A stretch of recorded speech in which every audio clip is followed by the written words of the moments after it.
फिर दिन हुआ,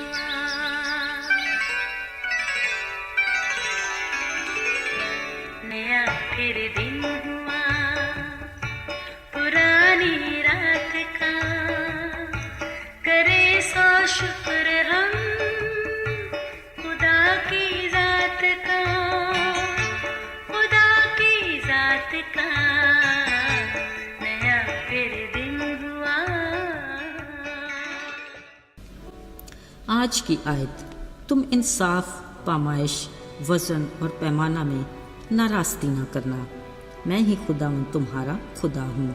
अहबार 19 बाब 35वीं और 36वीं आयत। अजीज़ों, एक कारोबारी शख्स बड़ी चादर पर पिसी हुई सुर्ख मिर्च धूप में फैलाए सुखा रहा था।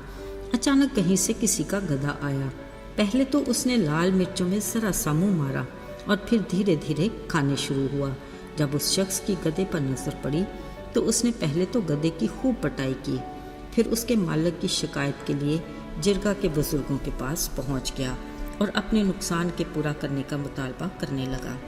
वो सब हैरान हो गए और सोचने लगे, क्या ये मुमकिन है कि गधा इतनी लाल मिर्चें खा ले और उसे कुछ भी ना हो?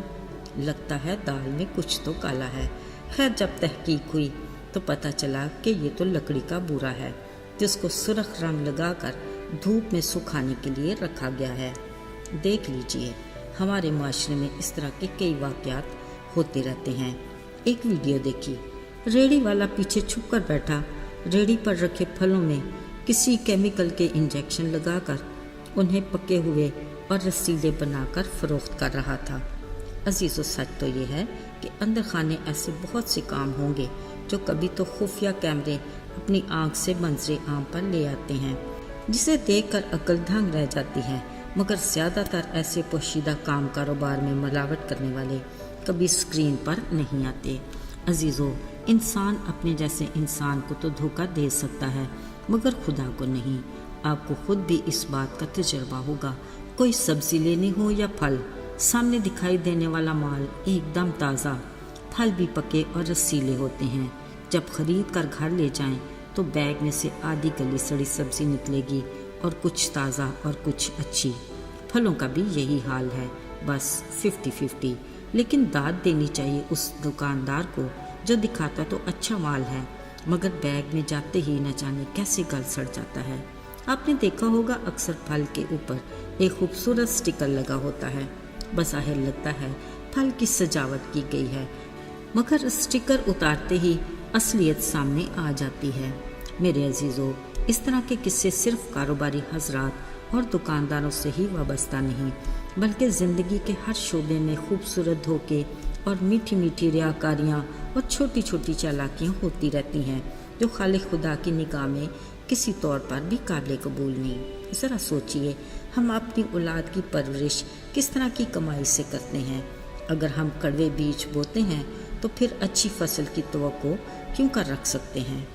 सियाने लोग कहते हैं कि अक्लमंद के लिए इशारा ही काफ़ी है। अजीज़ों, खुदावंद का कलाम हर ज़माने और किसी भी तरह के हालात में इलाही रहनुमाई से कामयाब असूलों के साथ हमारे हाथों में मौजूद है। इसमें रद्द बदल की गुंजाइश नहीं, क्योंकि उसका कलाम अटल है। याद कीजिए, जब आदम और हवा को उनके गुनाहों की सज़ा दी गई तो आदम को खुदा ने कहा, मुशक्क़त के साथ तू अपनी उम्र भर उसकी पैदावार खाएगा, तू अपने मुंह के पसीने की रोटी खाएगा जब तक कि ज़मीन में तू फिर लौट ना जाए। असल में ये है जायज़ कमाई का असूल, मगर हम शॉर्टकट को तरजीह देते हैं, यूं फितरत से इनहराफ करते हैं तो खुदा की तरफ से मुकाफ़ात अमल शुरू हो जाता है जिससे बचा नहीं जा सकता। याद रहे, कैमरे की आंख से तो हम बच सकते हैं, मगर ऊपर बैठे खालिक खुदा की आंख से बचना सिर्फ मुश्किल नहीं, नामुमकिन भी है। हम अपने अंदर की गंदगी को भी चालाकी, रियाकारी के स्टिकर लगाकर कभी भी छुपा नहीं सकते, क्योंकि हमारा बातन भी उसके सामने खुली किताब की मानद है।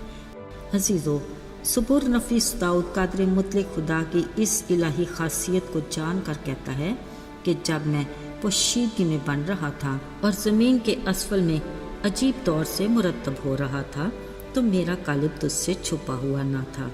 अब देखिए, اس حقیقت کے بعد کیا اب بھی کوئی گنجائش ہے کہ ہمارا کوئی کام اس سے پوشیدہ ہو؟ عزیزو، یاد رہے اس کے کلام کی روشنی میں چلنے میں ہماری سلامتی، اس کی رہنمائی میں ہماری کامیابی اور اس کی رفاقت ہماری شفافیت ہے، جس کے باعث ہم اس کے دیدار کے طالب ہو سکتے ہیں۔ آئیے دعا کریں۔ اے خدا، تیرا کلام ہمارے قدموں کے لیے چراغ اور راہ میں روشنی ہے، جس کے باعث ہم ابلیس کی رکاوٹوں کی ٹھوکروں سے بچ سکتے ہیں۔ اپنے بڑے فضل کی بدولت ہمیں ابلیس کی آزمائشوں سے بچا، ہمارے راستوں کو ہموار بنا کر ہماری راہبری کر۔ یسوع کے بابرکت نام میں آمین۔